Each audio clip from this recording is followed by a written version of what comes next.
Welcome to the ThunderCast, your Marshall Athletics podcast produced by the fans, for the fans, with your hosts, Russ Livingood and KD Hudnall. We're bringing you the thundering word on the thundering herd each and every week, so keep it right here.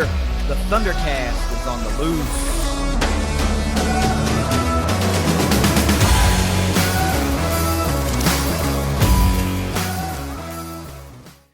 Thanks for downloading another episode of the ThunderCast. You can follow us on Twitter at ThunderCast_pod. Russ, we've got a bowl game recap that we've got to get through. We've got some, recruiting type news that we can touch on a little bit, portal news we can touch on a little bit. And we've got some other informative stuff coming up at the end of this episode. So we've got a fair amount to get through, given that it's the end of the calendar year and there's not terribly a lot going on, but there's still a lot kind of newsworthy stuff going on. So before we get into it, let's get a quick word from our sponsors at 304carwreck.com.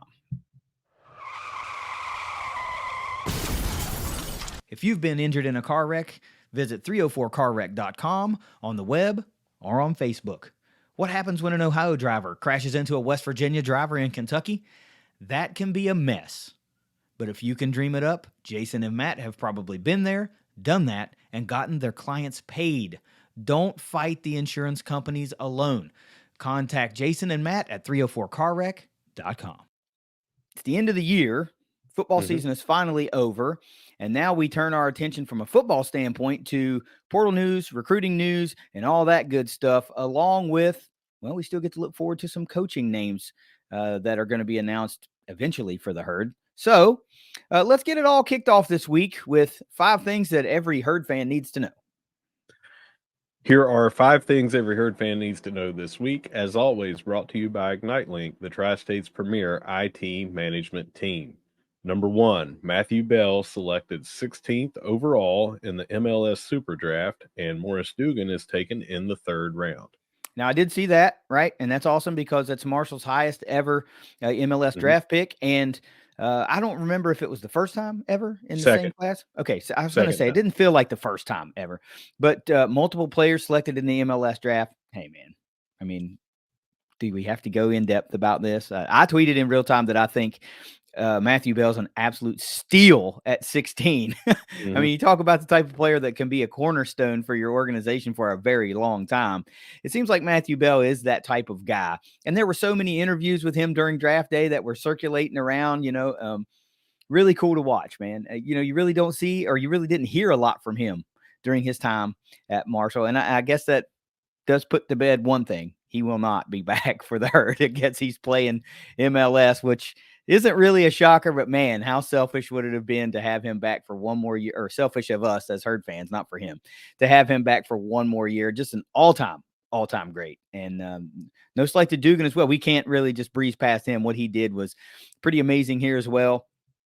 I immediately followed the accounts of the teams that these guys were drafted by because, hey, man, you got to keep up with the Herd greats on the pro circuits, and it just proves what we've been speculating about for a number of years. Seeing it a little bit with other guys that have gone to pro leagues and the MLS, but we're entering that phase now. You're talking about high first-round draft picks. It's only a matter of time. It's only a matter of time before this program is churning out that first, second, third overall pick type thing. So awesome news to start out this episode. Yeah, we had some speculation last year that we heard that Bell may go and get drafted last year and everything. It was heavily speculated, and then he said he was returning, and it just seemed like with the level of production that he put up that this was going to be that year. That he would probably go. I would have loved to have him back. Who wouldn't?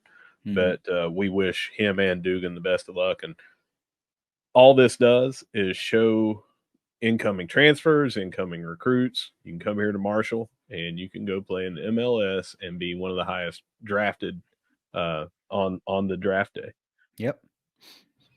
All right. So number 2, we got Jaden Harrison and Eli Neal named the Hero Group of 5 All-Americans. Harrison was on the first team for special teams returner, and Neal was named to the second team. Yeah, Hero Sports is just another sports outlet. So I encourage you to follow them on their social media outlets because they do pay particular attention to G5 leagues and things like that. And even though that's a separator, they call you a G5 All American. Well, golly, based on the comments that kind of caught fire with Chip Kelly and his feelings around college football, man, does it ever feel like we are trending in that direction more so than ever? So I don't know that you necessarily take that as a slight because it's starting to just be what it is, and we know that G5 football is highly competitive and there are tons of talented players that come out of our ranks all the time and they transfer to bigger schools. And, it's always funny to me that while they're in, let's say, a Marshall uniform, these teams try to talk them down. But as soon as they hit the portal, they're like, well, we need that guy because he's an impact player and he can make a difference for our defense or our offense. Then all of a sudden he's a great player.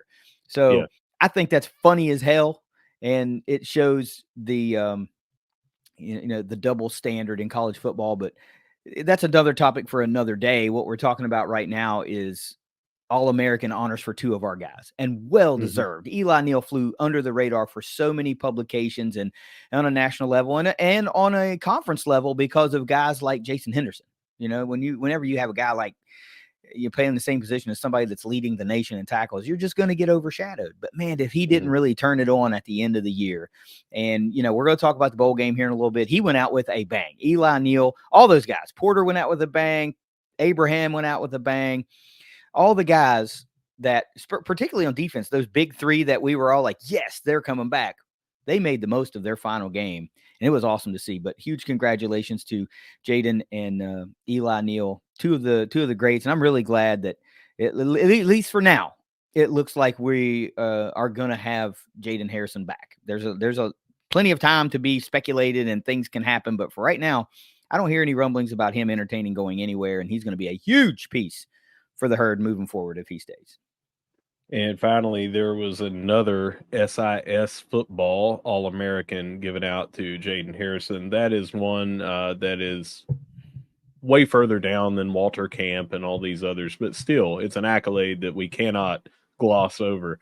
Harrison was named to, I think, 4 of these different lists that I saw now. No, 5, I think, as an All-American. So just absolutely monster game that, again, we're going to talk about for him, but he has really come on here this year.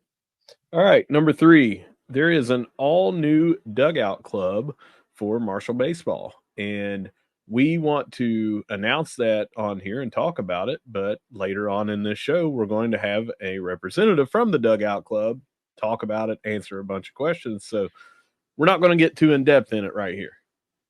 No, we're not. We're going to let the pros talk about the program. We're not going to give out bad information or speculative information. We're just going to get the information straight from the sources. But this isn't, they're calling it all new, but it's basically a rebranding, right? We've had a dugout club forever, right? It's the championship fund basically type deal for baseball only. All the other sports, or most of them, have that too. The Diamond Club is for softball. That's actually why this is called all new. The championship fund is separate than this. This is totally different, and it's not going to be the same. That was previously called the Dugout Club. Oh, so that's the rebranding part. That's the reason that this is the all new. It's only similar because it has the name of what the championship fund had previously. So that's why we need to let those guys clear up all this. I did a little bit of reading up on everything, but I still have questions that we need to ask them so we can get the correct info. Well, if we have questions, I'm sure other herd fans have, and particularly members that were in the dugout club before probably have some questions, and we're going to get those cleared up.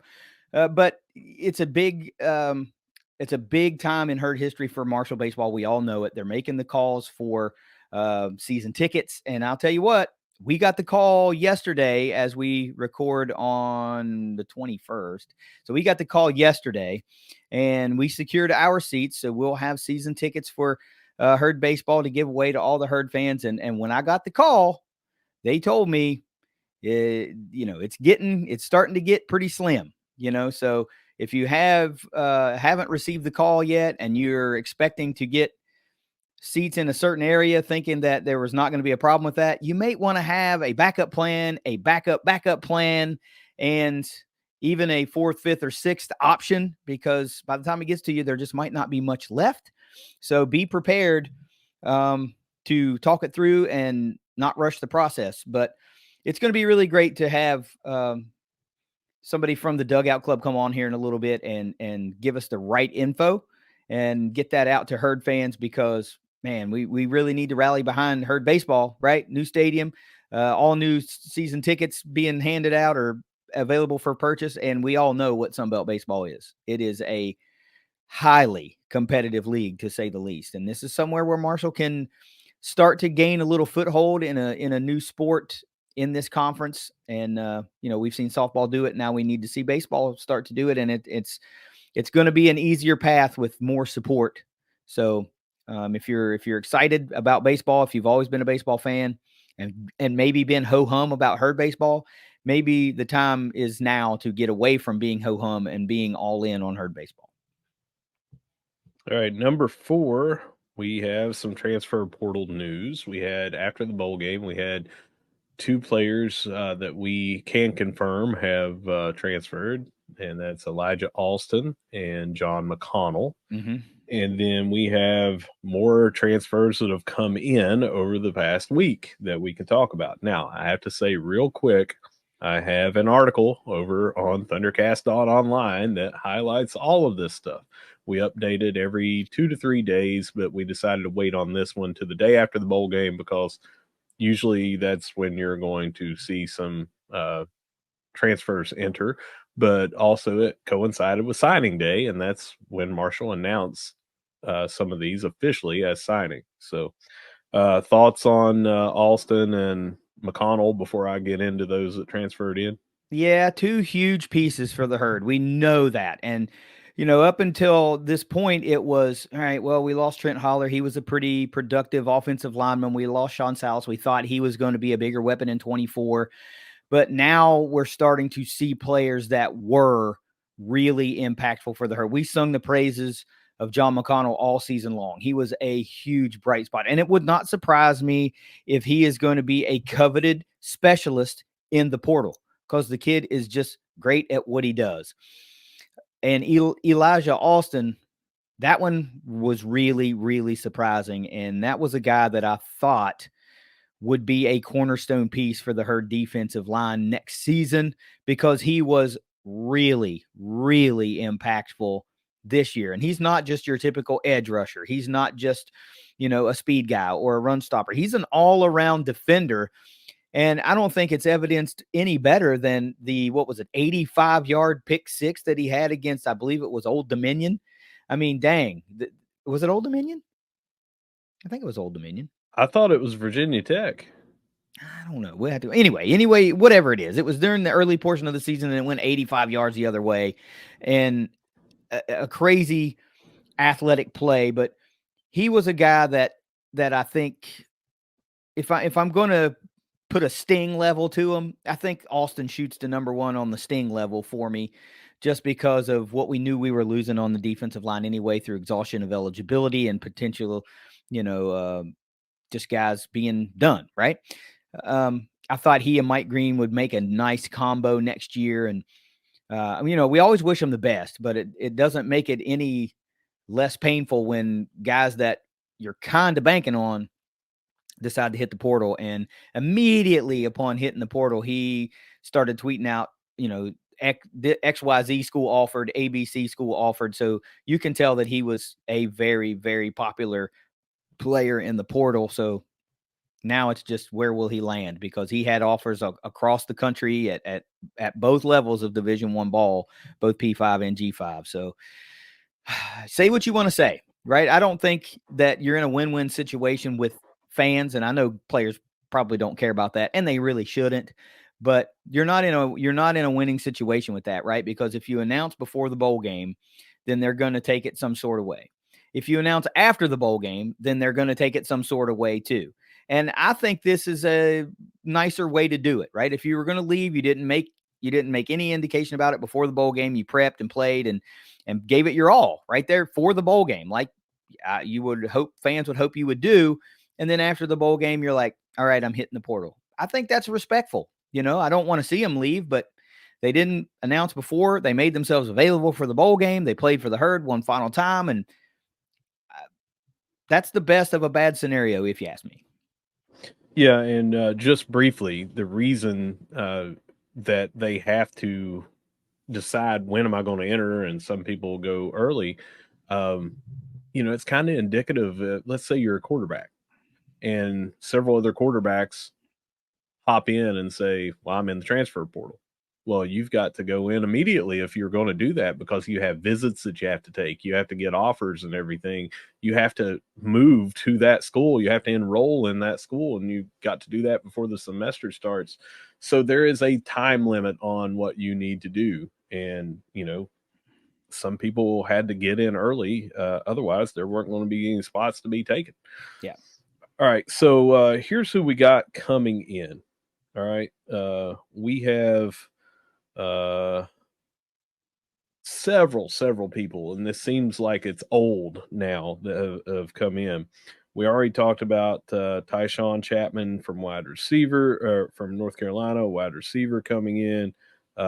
Jeremy Jones, offensive lineman from Tulsa. Justin Holmes, a tight end from Kent State. Mitch Griffiths, a quarterback from Wake Forest.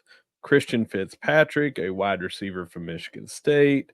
Jason Shuford, a D lineman from East Carolina.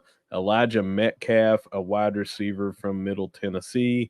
And Jordan Houston, a running back from NC State. We now have 8 transfers in, and most of those came in over that final week here. Yeah, and there was one more that came in late yesterday that you didn't make your list. That's okay, but I got it here. It's a freshman offensive lineman transfer from Vanderbilt, Barrett Oh, Maddox. yeah. It was not on here on my list. It came in yesterday at, I think, 3:52 p.m. or something is when the fax came in. Yeah, it was, but this is a little more even of a class now, high school and transfers, right? And we would expect that. We know that super seniors are now fading out, and those guys that not only had the extra COVID season, but also maybe had a medical season in there too to extend into that 6th or 7th year, those are really getting like out of here now. So the transfer portal now, as we know it, is not going to be a completely sustainable way to build a class. I think you're going to start to see more of the traditional high school recruiting and transfer portal mixture, as opposed to the heavy transfers, because let's face it, man, a lot of those guys just now aren't going to be in there. That extra year or 2 years made for a lot of extra guys that you could plug holes with. And for the people that hate the transfer portal, this is the news you want to hear, because that means your high school recruiting is going to, fall back in line more so than where it was. It's never going to probably overtake the portal. It's still going to be there.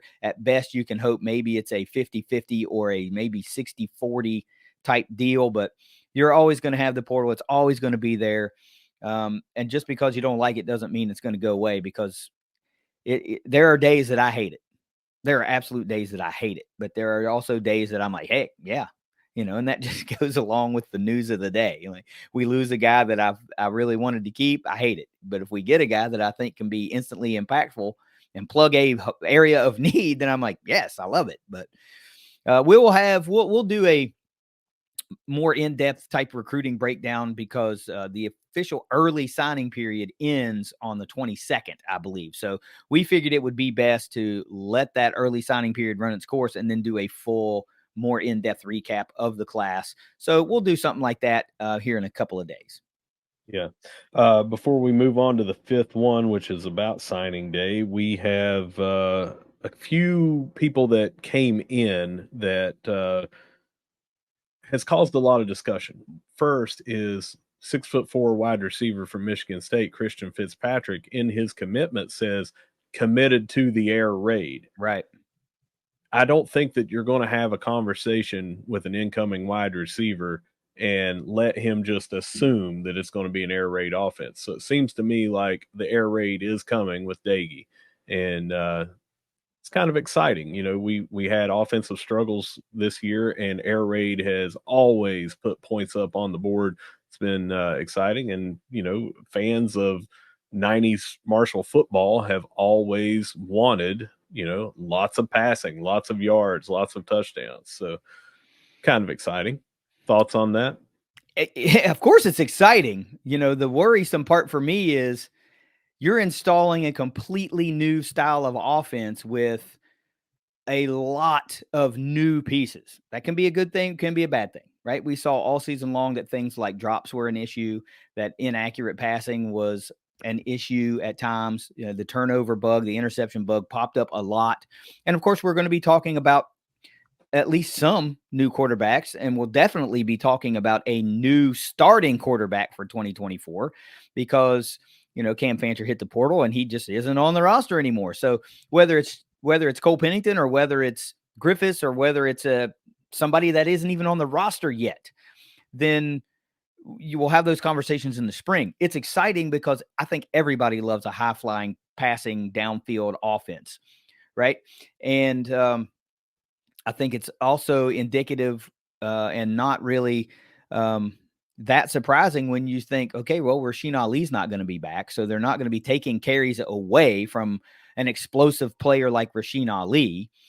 But it does make you wonder, like, okay, well, what are we truly going to look like? Is it going to be more of a hybrid thing? Are we going flat out passing the ball 75 times a game? Like, what is it going to be? Cautiously optimistic, yet a little worrisome is where I'm at right now, because I know that it's not a 1 year. I'll say this. It's usually not a 1 year, one off season transformation that leads to instantaneous success. Usually teams and coaches with a proven history of the air raid, it still takes them several seasons worth of recruiting to get the guys and as many pieces in place as they need. And then it still has to work. So I'm excited about the outlook, right? I think that'll be fun to watch. I just worry about the effectiveness in the first season of trying to run the air raid. That's all. Yeah. Doesn't mean I'm against it. It just means, like, man, it's a big change from a run heavy offense and an RPO type thing to a traditional air raid, if that's what we're going to do. And the other heavy conversation came from us picking up a quarterback. Obviously that is the usual leader of a team. That's the number one player that everyone thinks makes or breaks a team, good or bad on most offenses.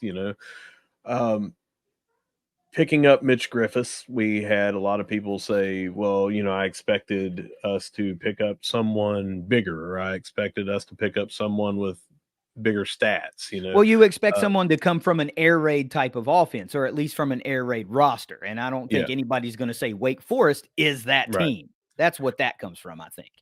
So what I would tell you is we lost several different quarterbacks from this team. McMahon, we don't expect him to be back. Fancher and Harrison both entered the portal. And we heard Coach Huff say before, right here on this show, that when you get a quarterback room, you need to have like so many on the roster, and you want to have so many of them be freshmen, so many of them be sophomores, so many of them juniors. Right now, we don't have anybody above that sophomore level. Mm-hmm. So this seems to be a depth piece. And when I say depth, I do not mean that he will not be the starter. I think that he will be given, with a new offense being installed, he will be given the chance, Griffiths, to become that starter, along with Pennington, along with anybody that's on the roster and anybody that's not on the roster. But by depth, I mean as far as the pecking order of class rankings on where they are. Yeah, you need somebody at every class status, because we had 3 freshmen quarterback in that one class. And again, I don't know if we talked about this on the pod before, but we all felt like 2 of the 3 of those guys were going to go somewhere. And we saw, we did talk about it. Zamora went first, Harrison now, and that leaves Cole Pennington as the one from that class that remains, right? So you need to fill out somebody in the class statuses. That's why I feel like we might not necessarily be done at quarterback, and this is purely speculation, but it feels like if you're going to try this transition, you're going to go after somebody that has a background in the air raid, or at least in the coaching philosophies of the air raid, somebody that's an upperclassman that's played a lot of football and has been productive, and maybe just a 1-year grad transfer guy. Might just be that, right? So I'm not going to be surprised if there is another quarterback taken and that guy is a 1-year guy. And I'm not going to be surprised if there isn't a quarterback taken. It just feels to me right now, no knock on anybody that's been announced or on the roster at all. I just feel like there's going to be a senior or grad transfer with 1 year of eligibility remaining, or maybe 2, to come in and at least push Cole, push Griffiths, push Parachek, and everybody else to be their best QB, and the best guy's going to win out. New system, new everything. It's going to be an open competition. Yeah, it would actually shock me if we don't take another quarterback, and it's simply to the numbers game is the reason, not due to performance. It would just shock me if we don't bring in another quarterback for depth or anything. All right, and finally, we are not going to have a huge recap of this, but we had 19 players on signing day yesterday, and that included 8 of those transfers that we talked about, 11 signees from high school. You can find those on herdzone.com. It's the latest story as of right now, but if it's not, scroll down just a little. It's going to be one of your most recent stories on there, and it will list each one of them, where they're from, and all that stuff. We will have a more in-depth thing after signing day in February when higher class has been announced, just like we did last year. But as of right now, head on over to Herd Zone, and you can get all 11 of the incoming people, plus the 8 that had transferred in before Maddox that you had mentioned came in late last night. Yeah, we'll recap it all here shortly. We just want to let the early signing period completely complete, and then again, we'll do it again. But let's transition, man. We've got a game that we've got to recap, and I don't know. I'm not going to breeze through it, but damn, we all watched it, and it did not go the way that we had hoped it would go. And there were some storylines leading in, not only from a Herd standpoint, but from a UTSA standpoint, that were surprising. Day of the game, it was announced that Frank Harris was not going to play for UTSA, was unavailable, and, made me feel like, all right, we've got a way better chance of doing this, and it didn't work out that way. So Frisco Bowl recap, 35-17, Marshall takes the loss, dropping the Herd to 6-7 on the season in year 3 under Coach Huff. That in of itself is going to rub some people the wrong way, because a lot of folks and rightfully so in this era of college football, they point to year 3 as the year that it all has to come together, and that's where you see the best progress. And year 2 was where we saw the best progress. So it is what it is, right? He's got one more year to go. We're not going to get into speculation on Willie, won't he, anything. It just is what it is. 6-7 in 2023. And let's talk about it. Total yards, time of possession, first downs, third downs, and turnovers, all essentially won by UTSA. Total yards, 386 to 367, very close, but still edge UTSA. Time of possession can't get any closer, really. 30 minutes, 1 second for the Herd, 29:59 for UTSA. So, yeah, Marshall won it, but I think the Roadrunners were more effective with their time of possession. First downs, 20-13, edge UTSA. Third downs, 7 of 14 for UTSA, 5 of 18 for Marshall. Turnovers, the Herd did win the turnover battle 3-1, but it was really a barrage of early turnovers where Marshall made the waves, and they even capitalized on them. So Marshall carried a 14-0 lead in the first quarter, but after that, it was essentially all UTSA. 35-3, they outscored the Herd in the final 3 quarters. Russ, I'm going to get right into it so we can get through stats and just go to grades. Let's do all of our discussion in the grades. Cole Pennington, 15 of 33, 258 yards, no touchdowns, no interceptions. He was sacked 6 times, and he did have 1 fumble. It wasn't a lost fumble, but he did fumble. Colin Parachek also threw a pass in this one, 0 of 1 with an interception that occurred on a 4th and 14. That ended up being a 57-yard return the other way. Did not go for touchdown, but it did set up a touchdown on the next play for UTSA. Rasheen Ali, 9 carries, 92 yards, and a touchdown, including a 64-yard long, which was a new career-long touchdown for Rasheen and was a Frisco Bowl record. Ethan Payne, 11 carries, 34 yards, and a touchdown. Jaden Harrison led the way in receptions and yards, 6 receptions for 132 yards with a long of 52, average of 22.0 yards per reception. Chuck Montgomery, just 2 catches, but for 59 yards with a long of 31, had a 29.5 yard per reception average. Man. Stephen Dix Jr. led the way from a tackle standpoint for the Herd defense, 9 tackles, 7 solo. He had 1 sack and a tackle for loss. Eli Neal, great game. We mentioned it in the lead-in in the 5 things. 8 total tackles, 4 solo, 1 tackle for loss. He had an interception and a fumble recovery. He was freaking everywhere for the Herd all game long. A.G. McGee, 7 tackles, 4 solo. Then the other 2 guys, Owen Porter, Micah Abraham, both 5 total tackles. Porter with 4 solo, didn't get credited for a sack or a tackle for loss. I guess they're saying that first tackle of the game was right at the line of scrimmage, but whatever. Micah Abraham, 3 solo, 2 passes defended, and a beautiful gimme that type interception where he not only wrestled the ball away, but juggled it a little bit and still ended up coming up with the ball. Impact plays for the Herd, just 2 sacks on the day. They did have 2 interceptions, 1 forced fumble and 1 fumble recovery. Reese Verhoff struggled in special teams from a kicking standpoint, just 1 of 3 on field goals with a long of 44. He missed from 53 and missed from 34. The caveat to that is he should have been 2 of 3, and it would not have been a 53-yarder, but a 48-yarder. But the Herd took points off the board with a false start on a freaking field goal. Alec Clark handled all the punting duties for the Herd in this one. 7 total punts, 282 yards, a 40.3-yard average with a long of 48, landing 1 inside the 20, which I guess is not surprising, seeing that we saw John McConnell hit the portal the day after the bowl game. Jaden Harrison, just 2 opportunities to return kicks, both combined for 36 yards with a long of 23. So he didn't get a ton of opportunities, but he made some decent waves when he got a shot. Russ, let's revisit keys to victory real quick. What was your number 1 key to victory that the Herd had to have? Well, let me get over here to those. It's on a separate thing. I had create a new identity and own it. They were missing QB1, leading receiver, anchor on the O-line, emerging tight end, and 4 coaches being gone. That's why we had to have a new identity. I think that we did create a new identity. We had some passing, crossing routes.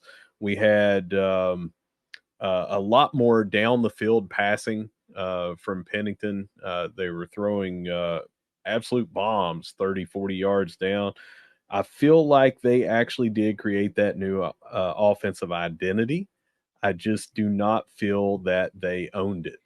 I think creating the identity, one thing, owning it, totally different. So I'm going to have to give them a red X, even though I did like the new formations, the new routes, throwing the ball downfield. I liked it all. We just did not translate that to a lot of points on the board.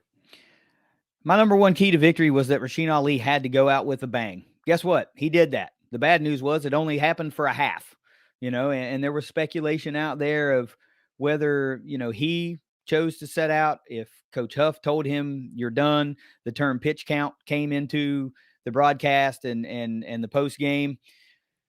I think it was the game plan all along. I really do. I think once he said, I'll play in the bowl, he didn't opt out. I think it was I think that was the game plan for him to play the first half and no matter what, to set out the second half.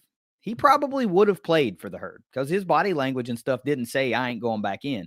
He had pads on. He didn't go in at halftime and put on street clothes. They just kind of took his helmet away from him and called it a day. But he most certainly went out with a bang. He gave us a vintage Rasheen Ali performance to where you get some tough runs, you get some larger runs, those 5-6 yard runs, and then you break the 64-yard long touchdown. He carried the ball a few times after that because it was just, there was time left in the half. But I tweeted in real time that it's hard to fathom that if he doesn't play the whole game, that Marshall absolutely keeps this game closer and maybe even changes some things, right? But it is what it is. That's the bad part of bowl season now. And that's why a lot of folks get turned off to bowl games. Because these other guys, and Rasheen included, they wanted that game, all of them. I mean, it got chippy a number of times. You could tell it was important to them. So whoever made the decision, whatever the case may be, Rasheen Ali absolutely went out with a bang. So that was a check mark for me. What was your number 2? Real quick on that speculation, there was somebody that was on the sideline, not on the current team, not anything like that, just someone that was on the sidelines, and they were saying in real time that Ali got banged up on his elbow. I don't remember. It was in the second quarter. So I think at that point, this is me speculating, it might have been best to take a person out when you've got NFL draft combine coming up and all this different stuff, to just err on the side of caution. We all were surprised coming into the game that it was confirmed that he was going to play, with so many different people in that similar situation not playing at all.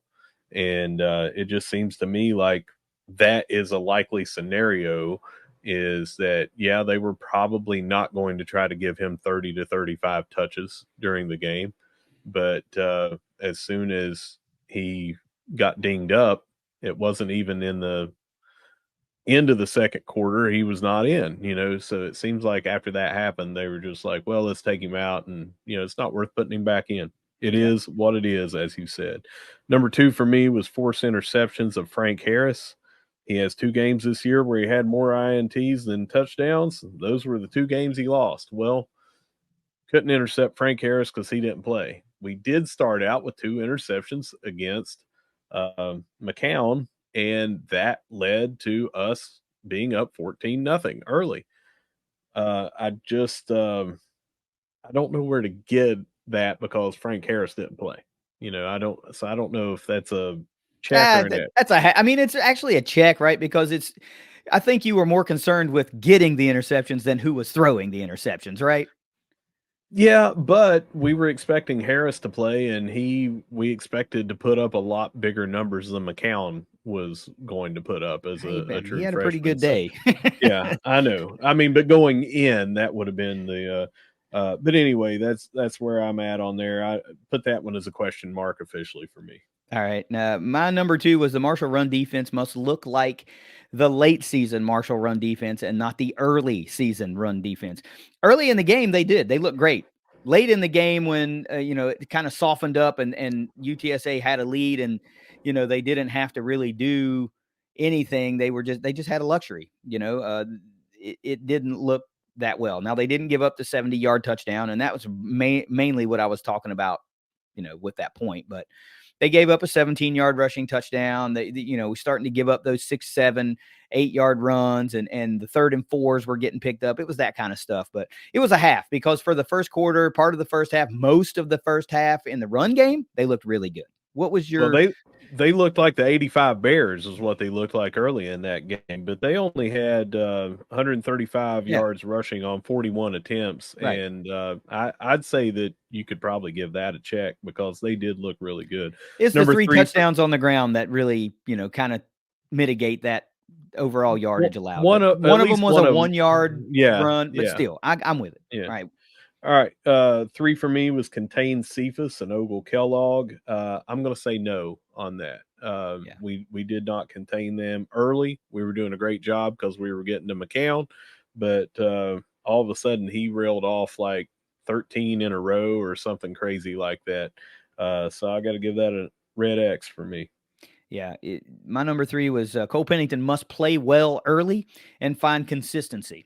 And he played pretty well. He didn't turn the ball over. That was my big key for that one, right? In the previous 2 starts that Cole had we had seen a very, very early turnover. We didn't see that. The consistency was kind of yes and no, right? So he was inconsistent being consistent, but consistency was kind of there, if that makes sense. We're talking inches here, man. Like, inches, leading a player a step or two, and he's got 2 or 3 touchdowns on the board, right? Yeah. So I can't fault him for that. That kind of stuff comes with development. What was your number 4? My number 4 was find 5 TDs. No need to discuss it. Red X. Yeah. My number 4 was our young DBs must hold their own in this game. We found out that there was no J.J. Roberts. That made a huge difference. They did well early, but you could tell that after Micah Abraham was tested and rose to the occasion, they steered away from Micah. He had a much easier path for the rest of the game because they didn't want to test him, and it put more pressures on those young DBs. And when they started exploiting the matchups between our younger DBs and Ogle Kellogg and Cephas, it really started to rear its ugly head. They were just throw the ball to whoever's not on Abraham, right? So they rose to the occasion, but they couldn't do it enough because, damn, what's Ogle Kellogg, 6'5", or Cephas is 6'5"? One of those guys was 6'5", and it was just a mismatch. So, I mean, good on UTSA for exploiting that mismatch, but J.J. Roberts on the back end would have been a big difference. Do you want to breeze through grades real fast? Yep. All right, real fast. Let's do this. What do you got for your quarterback? Quarterback B+. You mentioned that he was just a tad off on what could have been a couple of touchdowns there if he could have led him another yard or something. We're talking about a freshman quarterback. He looked great. He got rocked several times, and especially late in the game, and he was standing in there tough and still throwing very good. It just looked like a freshman that was out there, but a very promising freshman. It looked to me like he wasn't having to throw as hard as he could. It seemed effortless to throw these long balls, which earlier in the season, it looked like he might need to have more arm strength or velocity on these throws and stuff like that. Thought he looked really good. Offense, I have as a D, and it's basically that we put up 17 points. One of those touchdowns was on a very short field following a turnover. And if you take away the 64-yard run from Ali, the offense did not look good as a whole, definitely on the running game. Defense I had as a C+. I felt like early in the game, it was, like I said, the 85 Bears, but then late in the game, it seemed to be picked apart like you were talking about, and we just could not recover. Now, that entire game, it seemed like was the second quarter was really when the defense got torched. And you take that away and they look great. So that grade would have went up. Special teams, I didn't really know how to grade this. I got a C minus, mainly on the one missed field goal. The second one was because it was from 53 yards. He had already made it from 48, and it had plenty of leg on it from 48. But you got to ding him for the false start too that created that. So it should have been lower because that was a huge sequence. Well, remember that was a 4th and 2 that we got a delay of game on by trying to sneak Cole Pennington in as the holder. Didn't work. Then you nail the field goal. Then you get the false start that takes it off, and now it's a 4th and 12. That was that whole sequence, and it was pretty bad. Yeah. But not all that was on the special teams. The coaching I had as a C, and talking about that going for 4th and 2, I don't mind that call of trying to get them off sides. And if you take the delay of game, hey, it worked, right? He hit it from 47, 48. The problem was the false start took those points off the board. Your scenarios there are you get them to jump off sides and you've got it on your 20, 1st and 20, or 1st and 10 on the 20. If they have to call a timeout that erases one of their timeouts, then you just kick your field goal. So I don't mind doing that. The other speculation is, though, maybe I would have went for it on 4th and 2 from the 25. But again, when things don't work, it looks bad in hindsight. When they do work, it looks like a genius call. Overall, I'm going with a C on here. I thought we came out with a really good game plan. The defense was playing lights out early. I felt like our offense, throwing the crossing routes, throwing the ball downfield, with all of the turmoil of having 4 coaches out and having people step up in new roles and everything, I thought we came out with a good game plan. It just did not hold up the entire game. We couldn't adjust in the second quarter enough to stop the floodgates that had opened up with the passing and all the other stuff. So that takes it down. Fans, I don't really have a grade on the fans this week. I wasn't there. I didn't see anybody that was down there say or much about the crowd or anything like that. So I can't really say. And overall, I've got it as a D. And that's just because it was flat at the end of the game. And early, there was so much excitement, up 14-0 and everything. Yep. That was pretty bad. That was bad. The one thing I've got to make a point before we get into the quick MVPs. Sure. The 4th and 14 is always going to stick out to me. That's the play on third down that Cole Pennington got absolutely rocked and out of the game. And at that point, you're deep in your own territory. There's a couple of things you do. Either A, you punt the damn football, right? And just call it what it is. Like this, we got to regroup. Or B, if he's good enough to go back in, you burn a timeout and put him back in, right? If he's not, then you punt the football. But what you don't do is you stick a quarterback in the game for the first time all year and ask him to complete a 4th and 14 conversion, right?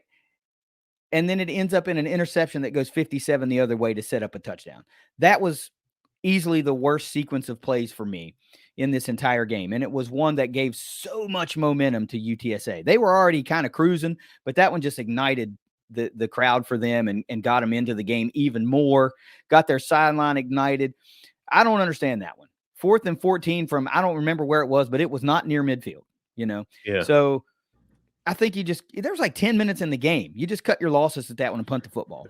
There was a lot of time in the game left. 8:35, I think, is what it was left. I mean, but that's neither here nor there when you're talking about, time left in the game. Well, it is because it wasn't like 2 minutes in the game. There was a lot of time left. No, that's what I'm saying. From you saying 10 minutes and it being 8.5, I mean, that's in the same ballpark. Yeah, I think a timeout there would have been the call. The only thing I say you don't take the timeout is if you don't think Cole's got the cobwebs out to be able to go back in. If he's not going back in anyway, save the timeout, punt the football, and be done with it. Well, so maybe it gives you enough time to see if he's going to be able to go back in, and then say, what do we want to do? Do we want to do this? Do we want to go with a wildcat formation to try to do something? Do you want to, what do you want to do? That's the only thing is probably a timeout there for me. I don't know, being down 11 at that point, that I would have punted. But again, if you could pin them back, maybe that would have been the right call. I don't know. I'm not going 4th and 14 from deep in my own territory. I mean, damn, we didn't even try for it on 4th and 2 earlier in the game. So 4th and 14 is a big ask. I know that we're not coaches and we don't get paid to make these decisions. I get that. I get it. Yeah. And you're right. It's easy to go back and go, I wouldn't have done that, or I'd have done this way. But in real time, I was like, we should have punted there.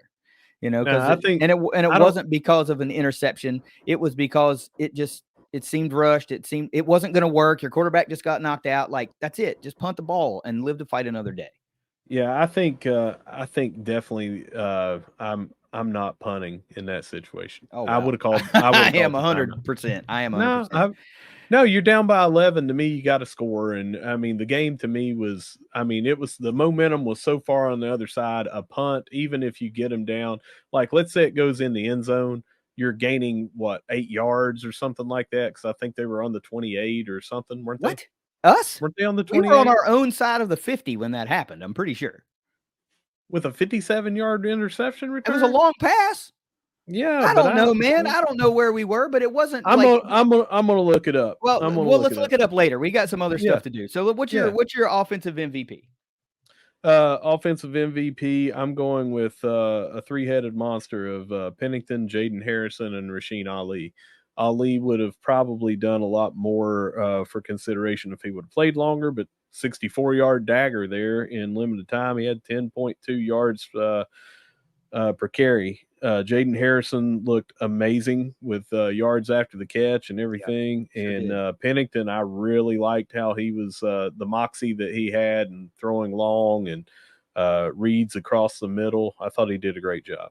Yeah, it's hard to argue with that. Ali was probably have been my number one just because he had that beautiful scamper. Jaden Harrison killed the yards after catch. That was awesome. Pennington was pretty sharp, and it just would have been.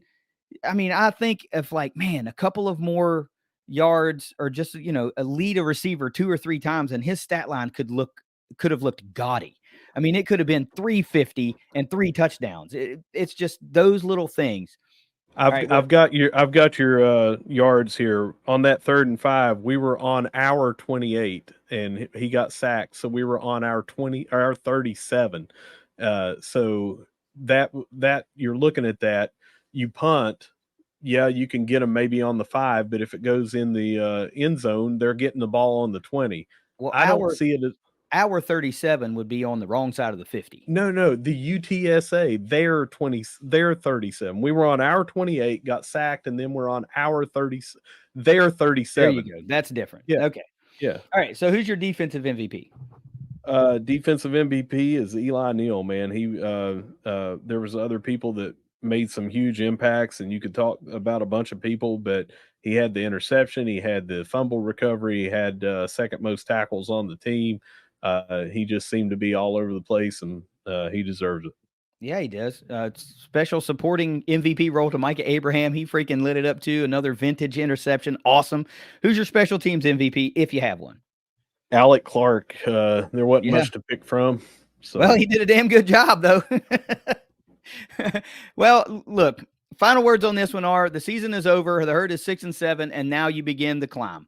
It's going to be a new look Herd offense. We know that a lot of new pieces are going to be there. Some all-time greats have exhausted eligibility and or decided to make a run at the NFL. Some impactful players have transferred, and we expect some impactful players to transfer in. So it's going to be an interesting next 3 or 4 months, to say the least. But as for now, the 2023 season is in the books, and it's a 6-7 effort for the Herd. Russ, you got anything before we? Okay. Well, guys, hang with us, because on the other side of this break, we're going to have Matt White to come on and talk to us a little bit about the brand new rebranding of the Marshall Baseball Dugout Club. You don't want to miss it. It's a ThunderCast. As promised, we've got Matt White, president of the Marshall Baseball Dugout Club, joining us today on the ThunderCast to give us all the new information on the brand new rebranded, I don't know what you want to call it, Matt. We'll let you handle the names of this, of the new Marshall Baseball Dugout Club. The Dugout Club in some form has existed for a while, but as we've seen with other clubs, sports-specific clubs, there's been a little bit of a rebranding, and I think that just kind of coincides with, I don't know, modern technology, and it's just maybe the right time to do that and all of that stuff. So first of all, welcome to the ThunderCast. We appreciate you taking some time out of your morning and talking with us a little bit, and let's get to know about the Dugout Club. What do you say? Yep. Thanks, Russ. Thanks, KD. Yeah, exactly. So the Dugout Club has existed for a long time.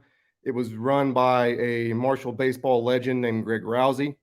He's passed away, and for the past few years, the Dugout Club has continued to exist as an annual event, annual golf tournament, some tailgates, some things like that.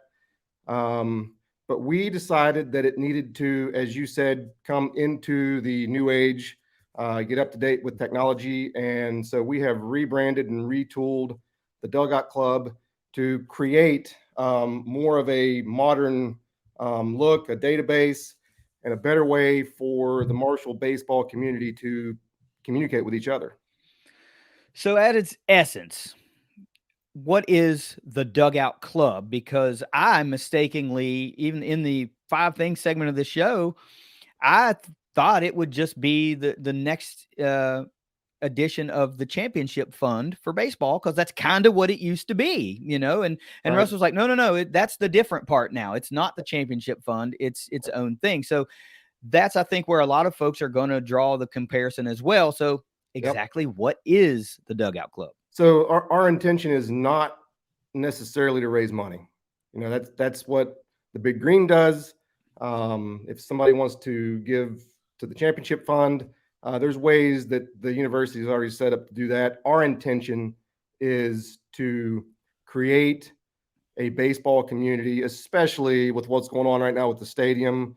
You know, there's a lot of activity. How do we bring the baseball community together with everything that's going on and really formalize the Dugout Club? And if you look at what soccer did, if you go to the soccer games and you see that tent that they've got set up there, you know, right by the bleachers, it's for their booster club, and we kind of stole that idea, and we're going to do the same thing. So this membership, then you don't have to be a Big Green member or anything like that. We encourage everyone to be a Big Green member, but who can join the Dugout Club? Well, anybody can join. If you're a fan of baseball, if you're a former player, alumni, it's wide open. There's no requirement. You don't have to be a Big Green member. Of course, we encourage that. And the idea is that this will help draw people in that maybe have not joined the Big Green before or have not thought about, you know, ways to give back to Marshall University. This is kind of like that, you know, get them in the door. We'll get them out there down the left field line. We'll get them under the tent. You know, everybody loves talking about baseball. We'll get them talking about baseball, get them excited about the program, and see what happens from there. All right. So we've talked a little bit about, you know, tailgates and perks like that, but I guess folks are really going to want to know, all right, if I'm going to join this, what kind of perks are there for me? Are there, what do I get? Yeah. Well, we've got different levels. You know, the base level is $25 a year, annually renewable, and that gets you access to the tent, which is still a work in progress. You know, the stadium is still under construction.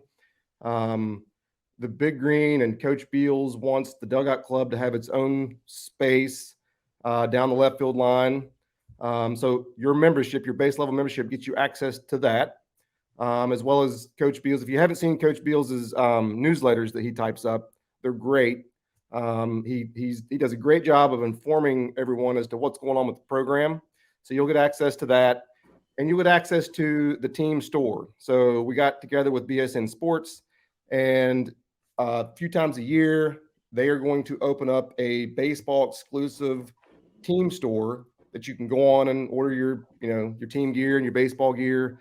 And you'll have access to that. Now, as you go through the levels of membership, you got single, you got double, you got triple, home run, grand slam. As you go through the levels of membership, the perks will improve. So you start getting better discounts in the team store. You'll get more access to the program. You'll get one of these nice hats. You know, our grand slam level guys that, you know, we're still trying to work out all the details, or you're going to have exclusive access to things that most people won't have access to. Sure. Yeah. Yeah. I like the idea of a tiered based system because it doesn't lock everybody into a one size fits all, because we know the herd fans and most fan bases around the country aren't a one size fits all type scenario anyway. So this really opens the doors and let more people be able to get involved at levels that they feel comfortable. So I love that. I love that idea. And just to be, I got to ask, is there a graphic or something somewhere? Like if I go to Herd Zone and go to the Big Green page, there's a nice graphic with all the tiers and all the benefits. And so you guys have something that's easily viewable. I get, where can someone find that? So on Herd Zone, we've got a tab on the baseball page, Dugout Club. The website's up and running. We've got out of the gate, we launched everything over the weekend. So December the 16th, December 17th, we went live. We've already got 51 members signed up. And it's fairly simple. You just click on the link and it takes your contact information, allows you to select which level you want to choose, and you're in. Awesome. Yeah. I'm actually looking at it right now, and I see the different levels on here and the different membership amounts. Now, what do those membership dues go toward? 100%. I not about what you get back. I'm sorry. I know that we already talked about that, but what does that money get used for, I guess? Well, 100% of this is going directly to the baseball program. So we set it up to where the money actually, when you register, it gets deposited directly into the baseball account. So, you know, if this is in addition to Coach Beals's annual budget. So, you know, if he needs a new pitching machine or a new Rhapsody machine, or, you know, all the advancements in technology that baseball programs in the country need right now, he's going to have an additional source to go to get that. And again, this isn't our intention. The intention isn't to raise money, but that's a byproduct of what we're trying to do. Sure. You know, if he needs to communicate to the membership that, hey, you know, we need a new batting cage, the guys need to do this and do that, he can communicate that message through the Dugout Club membership, and you know, you never know who's going to step up and help out. Yeah. Now, if somebody gets, if you know, we've already had a former big leaguer reach out and ask how he can help. You know, people like that are going to want to actually, you know, set up planned giving opportunities, and then, you know, our job then is to turn them over to the big green and let them, you know, handle the real donors, you know? Yeah. Well, I mean, there's so much opportunity, right? And we know that the excitement around herd baseball, I don't think has ever been higher, right? Because it's a long time coming with Jack Cook Field and this brand new stadium, and it looks really beautiful, and just all of it, right down to the designs on the turf. It's just getting the blood flowing for a lot of people for herd baseball that were disenchanted for decades and decades because they were promised a field, and they had maybe even donated to a fundraising effort for a field and stadium before. Yeah. And now they can physically drive down 3rd Avenue and see it. You know, they can see the dirt that was moving in those early stages. They can see the concrete walls going up. You can see the turf laid down. So it's now real. I know for me, the first time I came back to Huntington and I actually laid my eyes on it, it was one of those, like, a realization. There's nothing else that you can explain. It was like, wow, it's really real. It's really here. So I think this is an excellent opportunity for more people to get reinvigorated or get just invigorated with herd baseball for the first time. This is a great way to get closer to the program. That's one thing that we try to do here at the ThunderCast, is draw our fans closer to the programs. We don't want people to just be a football fan or just be a basketball fan or just be a baseball fan, for that matter. We want people to be fans of herd athletics. And for $25, if I can get extra perks, right, to go to a game, yeah, I got my ticket and I can go sit in my seat, or I can just roll down to the Dugout Club tent and meet some fellow herd baseball fans. It doesn't seem like necessarily a bad thing to do. You know, it's an excellent opportunity to get involved and become closer to this program. And I know you're saying that, well, fundraising is not our goal; it's a byproduct. But it sounds to me like your goal is, we want a more close-knit, stronger fan base for herd baseball. That's because right. I want you to speak about this as well. In addition to what I just said, let's talk about the monster that is Sunbelt baseball, and how having a rabid baseball fan base directly impacts our competitiveness in this conference. Yeah, the Sunbelt Conference is arguably the 4th or 5th best baseball conference in the country. So, you know, we've got a lot of work to do to compete in this conference, and, you know, having that home field advantage that you know, we can create, that might be what we need to move the needle a little bit. Mm-hmm. Yeah, we know there's a lot of good baseball that gets played locally, and we know that. And you know, I'm not saying like, oh, we only got to recruit local players, but I'm saying people love baseball in Huntington and Barbersville and Wayne and Vincent and these areas, like youth baseball. That's where my son played youth baseball, in that area, and I know it's a passionate thing for folks. So giving them something else that they can rally behind. You know, it's one thing to have driven up Route 2 and going to watch a game at the Kennedy Center. It's going to be a whole nother thing to walk in downtown Huntington, find your brick at the stadium, and then go sit inside and watch the herd play at home in Jack Cook. It's going to be a completely new experience that I think folks in this area are going to rally behind. I know Russ is rallying behind it. Isn't that right, dude? Nothing better than a hot dog and a frosty cold one, watching some baseball. I'm geared up for it, man. I am. Matt, where can anybody go to join this? I mean, you talked about going to Herd Zone and clicking, but do you have any other place like website direct link or anything like that we can point people toward? Yeah. So I in the I think in the thread there with KD, sent you the link directly to our website. We've got a Twitter page. Okay. We are mainly operating from the Marshall Baseball Alumni Facebook page at the moment. Okay. That's where most of our folks are. So we're kind of building our presence within those pages. And I think that as we get closer to the season, we're going to start building more of our own social media presence. Okay. So for now, we're capitalizing on Marshall Athletics and all those pages associated with Marshall Athletics to build the following, get it to where we got a base level membership that we can go off of. So Awesome. that website then is thedugoutclub.totalcamps.com. That's if right. you want to put that down and bookmark it, so you can go back there. We'll have that in the description as well. But thedugoutclub.totalcamps.com. Again, that is a redirect from that link on Herd Zone that we talked about earlier. And then find them on social media, like their pages, follow along for all the news and stuff that will be coming out. Yep, we will definitely have all the links to all the social medias and the main Dugout Club website in the links in the description of the episode. So we'll make it really easy for you to find, and we'll put a direct link in there so that you can join without having to click through 2 or 3 pages. We really going to get behind the Dugout Club and what they're trying to do, because Herd Baseball has an opportunity. We said this with softball when we joined the Sun Belt, that they have an opportunity to become a cornerstone athletic program for Marshall in the Sun Belt. I feel the same way about baseball. The journey, the build might take a little bit longer to get there, but by golly, the momentum is all on the side of Herd Baseball. I want to tell you this, Matt, that Russ and I both bought bricks for the brick campaign. You can see the one over my shoulder right here. The other one is, well, it's over this shoulder right there. And we just bought our season tickets yesterday, so we'll be putting fans in seats for every home Marshall baseball game, courtesy of the ThunderCast, because what I tell you, we want to build Herd Athletics fans.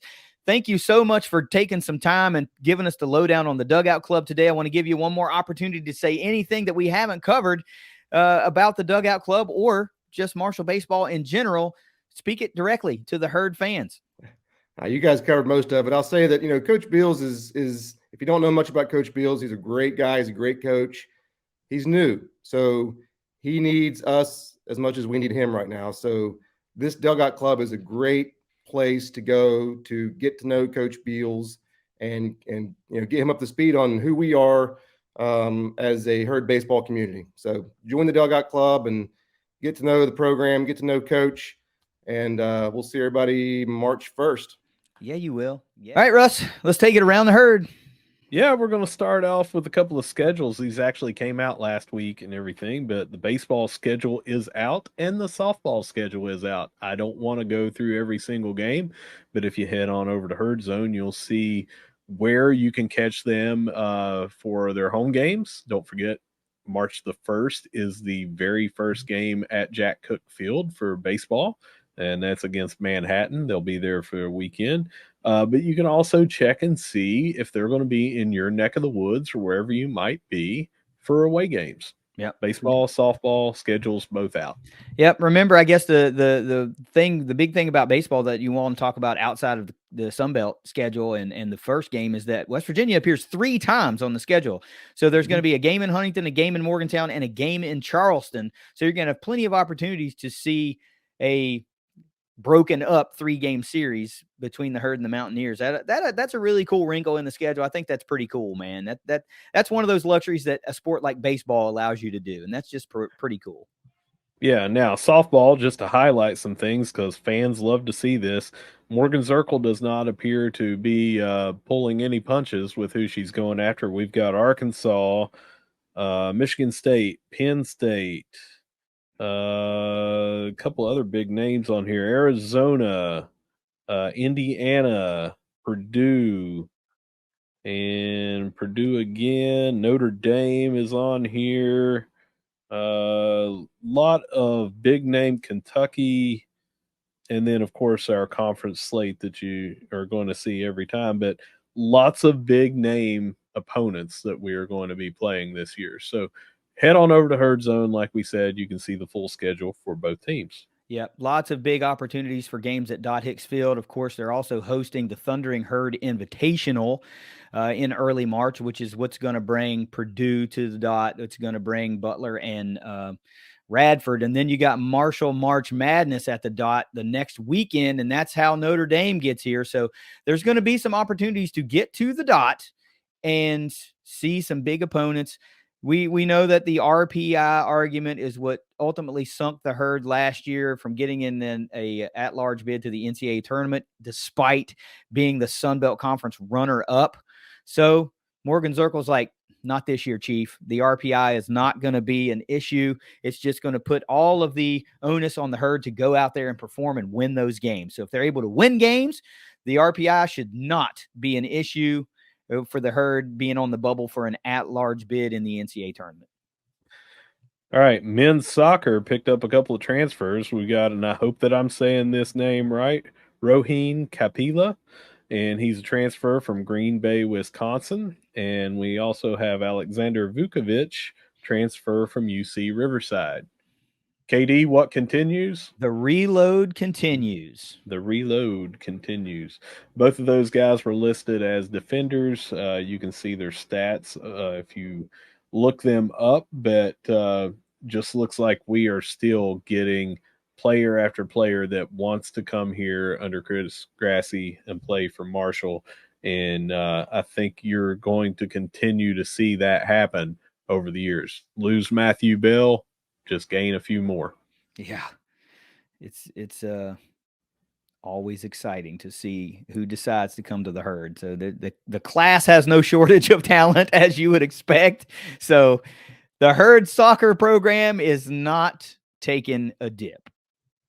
All right, we got some track and field news. We signed Mara Pearson out of high school, Fort Recovery, Ohio, and she will be coming here upon graduation.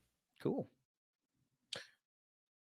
Taking it over for some round ball news. Women's basketball beat Elon on the road on Sunday, 84-77, and they are playing Wake Forest today at noon. Yeah, this is a good opportunity for the Herd to get a little bit of a I don't want to call it a marquee win because this is nowhere near what Florida was. But Wake Forest is still, even though this is not a basketball term, is still a Power 5 school, and those always carry a little bit of extra weight. Basketball team, the women's Herd is rolling 4 straight, looking great. We're starting to see more and more players come into their own. The scoring hasn't fallen off at all. The defense is starting to continue to notch up every single game. Abby Beeman is just thriving. I mean, that's right. There's no better way to say it than thriving in this this offense and defense. Yeah. And you've helped coin a new term. What are you calling it now? Yeah, I think the Herd women's basketball is the most relentless 40 minutes in basketball, and I think that Marshall should absolutely start branding it that way. And I'm going to say this. I said that, and I don't know if you caught this, but Coach Kim sure did like that. She gave that tweet a like. So I think the head ball coach is behind it. I think she appreciates the fact that we noticed that and are not just saying the same old things. This is what they are. They're a relentless basketball team. They will not be outplayed. They will not be out hustled. They may come up short on the scoreboard from time to time, but it will not be because they laid down and let a game get away. All of the Herd's opponents will earn those victories, and they will be damn tired after the game to the point to where they probably go, geez, don't put them on the schedule again, right? Yeah. The most relentless 40 minutes in basketball is Herd women's basketball. You got to get out to the Cam and watch a game as we continue to give tickets away. If you go once, you will go back again. I promise you. I keep talking to family and friends about getting out there and watching that. It is just such a good 2 hours or less of your afternoon or your evening, or just to go to the cam and watch this style of play, and knowing that it's going to get better, right? I mean, this is year one while it's being implemented, and we don't have the full recruiting cycles on getting the roster in here. Just imagine what this is going to continue to look like as it grows. Yep. All right, men's basketball. They beat Bluefield 103-70 at home on Monday. They'll be hosting UNC Wilmington tonight at 7 p.m. at the Cam. And keep in mind, this is the Herd Holidays game. Bring a teddy bear. Those are going to go to the Hoops Children's Hospital, and they will also have Santa Marco there for some photos with your kids and a whole bunch of cool stuff for the holidays. Yep. And of course, a home game means free tickets. So you should definitely, they will have already been given away by the time you hear this episode, but that just goes for every home game. You got to be on the lookout for tickets. Looks like in this one, this is going to be a tough matchup, right? Because UNC Wilmington's 8-2, good team. You know, they came in and I believe they beat Kentucky shortly after. You know, we got an ass whooping by Kentucky. So this is a good opportunity to notch a big win. Men's basketball is doing okay now. Won 3 out of 4 or 2 out of 3. Couple of I think it's 3 in a row. I thought it was 3 in a row too, and I tweeted that, and then I went and looked back, and I think it was 3 out of 4. I think we got there was a loss in there. Toledo, I think nipped Toledo, 88, 87. But still, they're trending upwards, playing much better ball. And this is an opportunity to get a win at home against a really, really good team. So pack the Cam tonight, even though when you hear this, the game will have already happened. All right. Well, that does it for me, unless you have anything else for Around the Herd. Nope, I've got nothing else. So you might as well take us out of here. Yeah, whether you see us at the Joan, whether you see us at the Dot, whether you see us at the Cam cheering on our basketball squads, no matter where you see us, we're going to be saying, go Herd. Go Herd. It's the ThunderCast. We'll see you next week. Later.